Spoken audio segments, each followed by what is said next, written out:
कंस को खबर मिलती है कि एक छोटे से बालक ने पूरा गोवर्धन पर्वत उठा लिया। कंस समझ गए मेरा काल यही है। फिर उन्होंने यज्ञ रखवाया। यज्ञ में अक्रूर जी को भेजते हैं। अक्रूर जी से कहा कि आप वृंदावन जाइए, वहां नंद बाबा का घर है, वहां मेरे 2 भांजे हैं, उनको लेकर आइए। अक्रूर जी जाते हैं। शाम का समय था, भगवान गैया चराकर घर वापस लौट रहे थे। जैसे ही भगवान ने घर के अंदर पहला कदम रखा कि उनकी पहली नजर ही अक्रूर जी पर पड़ी। भगवान का दिल बैठ गया। भगवान समझ गए अब मेरे आनंद के दिन खत्म हो गए। उसके बाद शायद ही भगवान ने कभी उतना आनंद लिया। फिर भगवान के कंधे पर जिम्मेदारियां आ गई, राजा बन गए।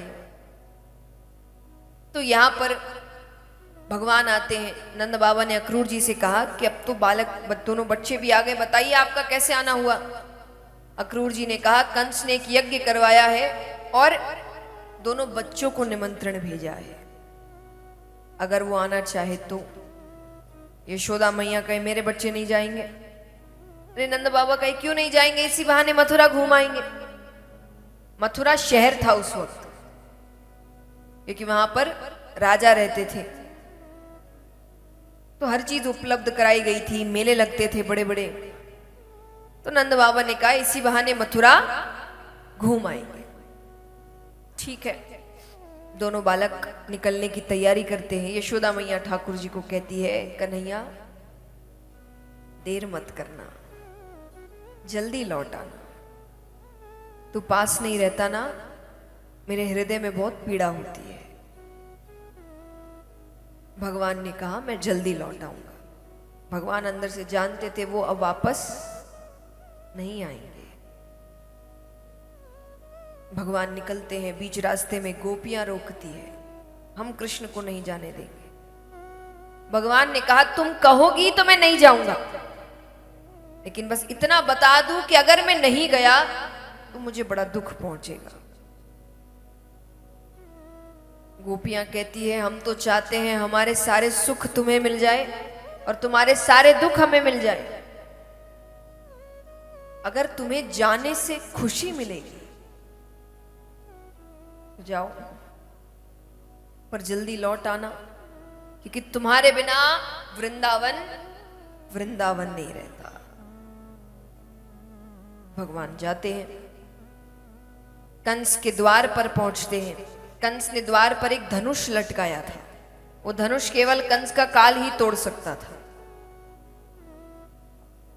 ठाकुर जी बलदाऊ भैया की तरफ देखते हैं। बलदाऊ भैया ने कहा काम शुरू कर दो। भगवान ने उस धनुष को ऐसे तोड़ दिया मानो एक छोटा सा बच्चा एक छोटी सी टहनी को तोड़ता है।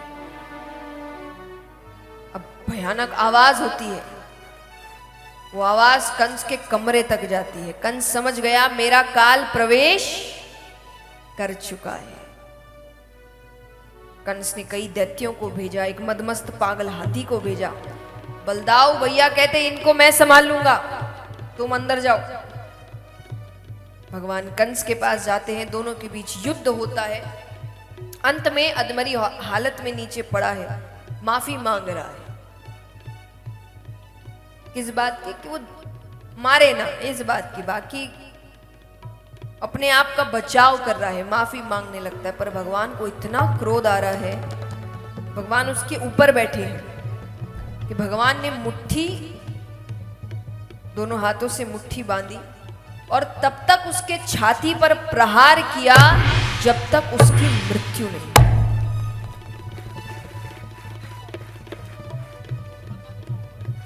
इस प्रकार भगवान कंस वध करते।